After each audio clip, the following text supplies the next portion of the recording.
나는 전능하신 아버지 하나님, 천지의 창조주를 믿습니다. 나는 그의 유일하신 아들 우리 주 예수 그리스도를 믿습니다. 그는 성령으로 잉태되어 동정녀 마리아에게서 나시고 본디오 빌라도에게 고난을 받아 십자가에 못 박혀 죽으시고 장사된 지 사흘 만에 죽은 자 가운데서 다시 살아나셨으며 하늘에 오르시어 전능하신 아버지 하나님 우편에 앉아 계시다가 거기로부터 살아있는 자와 죽은 자를 심판하러 오십니다. 나는 성령을 믿으며 거룩한 공교회와 성도의 교제와 죄를 용서받는 것과 몸의 부활과 영생을 믿습니다. 아멘.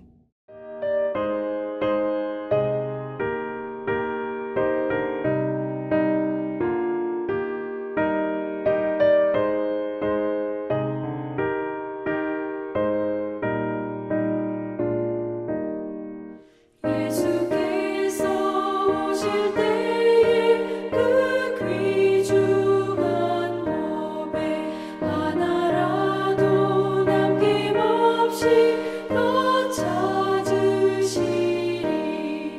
새별같은 그 법에 멸류관에 달려 반짝반짝 빛나게 비치리로다. 정한 법에 빛난 법에 주 예수의 법에 하늘나라 두시려고 다 거두시니. 새별같은 그 법에 멸류관에 달려 반짝반짝 빛나게 비치리로다. 주를 사랑하는 아이 이 세상에 살 때 주의 말씀 순종하면 참 보배로다. 새별같은 그 법에 멸류관에 달려 반짝반짝 빛나게 비치리로다.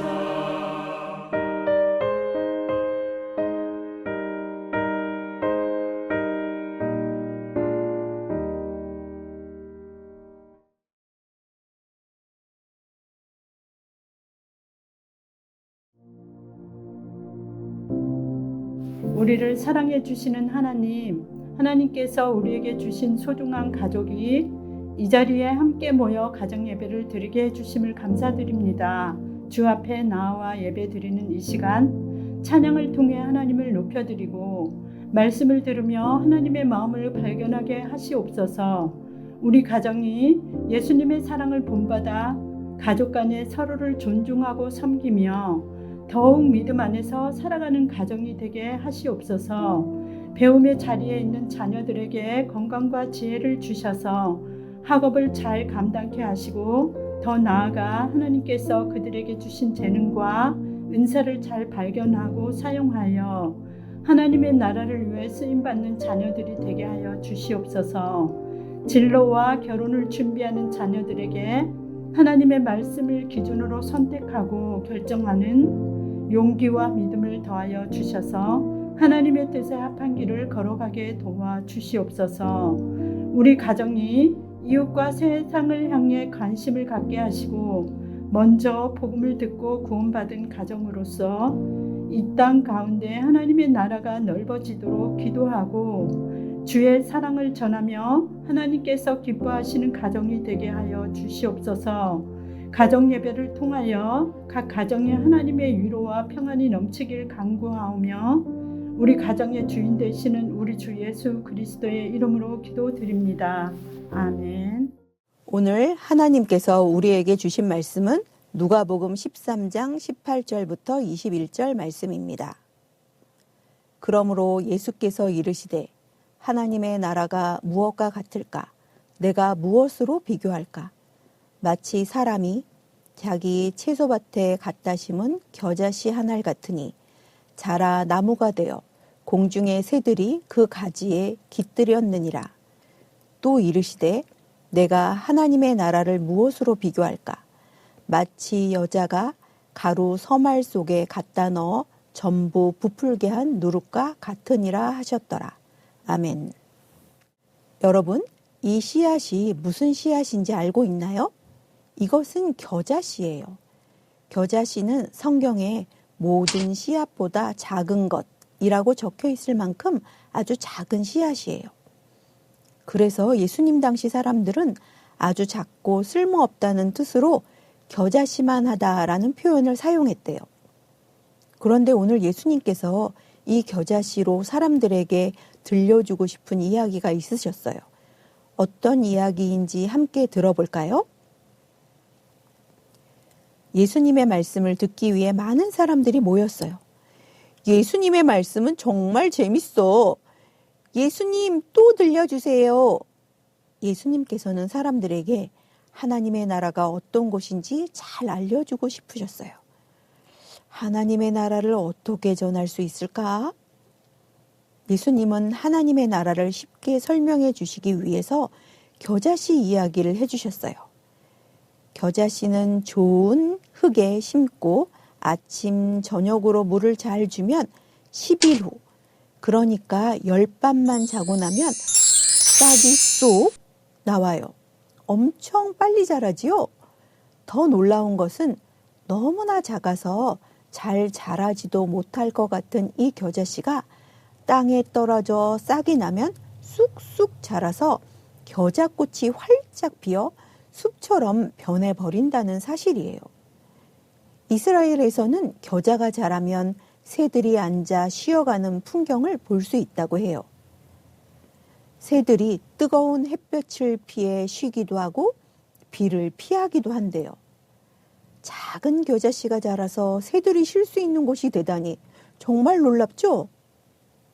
예수님께서는 아주 작은 씨앗이 점점 자라서 온 땅을 노란 꽃으로 뒤덮는 것처럼 하나님 나라도 그것과 같다고 말씀해 주셨어요. 아주 작은 복음이 점점 자라고 커져서 온 땅을 하나님의 말씀으로 가득하게 만들기 때문이에요.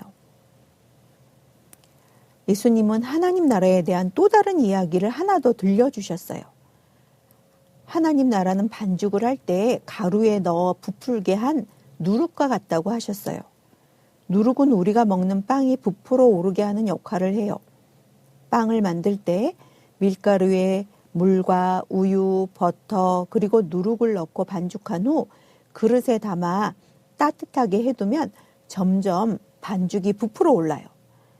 아무리 적은 양의 누룩이라도 반죽 속에 들어가면 골고루 퍼져 반죽을 부풀게 만들어요. 이것 보세요. 반죽이 어떻게 되었나요? 비록 누룩의 모습은 반죽 속에서 찾아볼 수 없지만 누룩이 있어서 부풀어 오르고 맛있는 빵을 만들 수 있는 반죽이 완성된답니다. 짜잔! 작은 누룩이지만 이 누룩 덕분에 아주 맛있는 빵이 완성되었어요. 하나님 나라는 작은 겨자씨가 점점 자라서 온 땅을 뒤덮고 새들에게 도움을 주는 것과 같고 또 반죽에 들어간 누룩이 반죽을 점점 크게 부풀게 하는 것과 같아요. 하나님의 나라는 사람들의 눈에는 겨자씨처럼 작아 보여도 겨자씨처럼 놀라운 생명력이 있어서 점점 커져가는 나라예요. 아무것도 아닌 것처럼 보이는 작은 누룩이 커다란 빵을 만들어 주듯이 복음이 세상에 전해지는 곳에는 하나님의 나라가 이루어지고 놀라운 변화가 생겨요.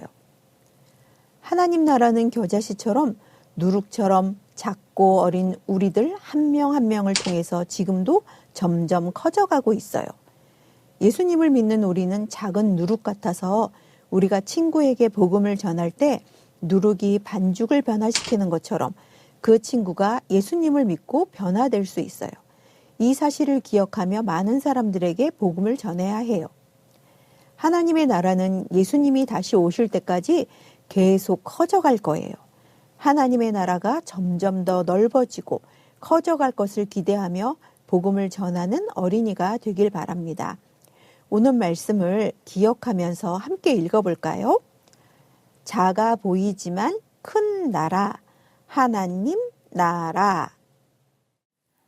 오늘 말씀은 예수님이 비유로 들려주신 하나님 나라 이야기입니다. 말씀 속에서 예수님은 겨자씨와 누룩 비유를 통해 하나님 나라는 작아 보이지만 그 안에 무수한 생명력이 있어서 점점 확장되어 간다는 것을 우리에게 알려주셨습니다. 하나님께서는 겨자씨와 누룩처럼 작아 보이는 우리를 부르셔서 하나님 나라의 자녀가 되게 하셨습니다. 그리고 우리에게 영원한 생명을 주시며 하나님 나라를 꿈꾸며 살게 하셨습니다. 우리가 해야 할 일은 하나님 나라가 점점 더 넓어지도록 복음을 전하는 일입니다. 우리는 연약하고 부족하지만 하나님 나라를 꿈꾸며 복음을 전할 때 하나님께서 우리를 통해 하나님의 나라를 확장시키실 것을 믿고 우리 가정이 그 일에 한마음이 되어 복음을 전하는 가정이 되기 바랍니다. 우리의 예배를 기쁘게 받으시는 하나님, 오늘 가족이 함께 모여 예배드리며 예수님의 비유 이야기를 듣게 해주셔서 감사합니다.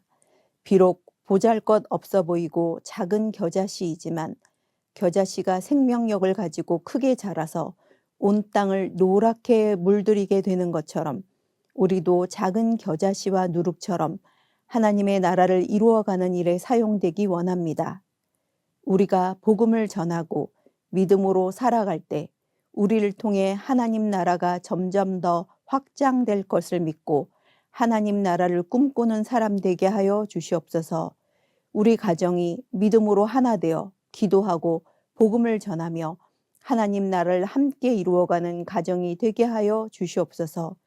우리에게 하나님 나라를 보여주시고 약속해 주신 우리 주 예수 그리스도의 이름으로 기도드리옵나이다. 아멘.